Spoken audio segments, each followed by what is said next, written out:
అతను మండుచు ప్రకాశించుచు ఏమై ఉన్నాంట? దీపమై. మరి నువ్వు మండుచున్న దీపానివా, ఆరిపోయిన దీపానివా?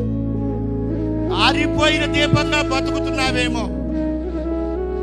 నీ దీపం ఆరిపోయి ఉంటే నువ్వు దేవుణ్ణి కలవలేవు.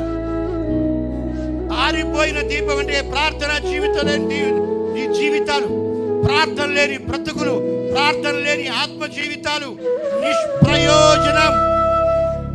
దేవుడితో నీకు కనెక్షన్ కనిపిస్తుంది. ఎప్పుడైతే నీకు ప్రార్థన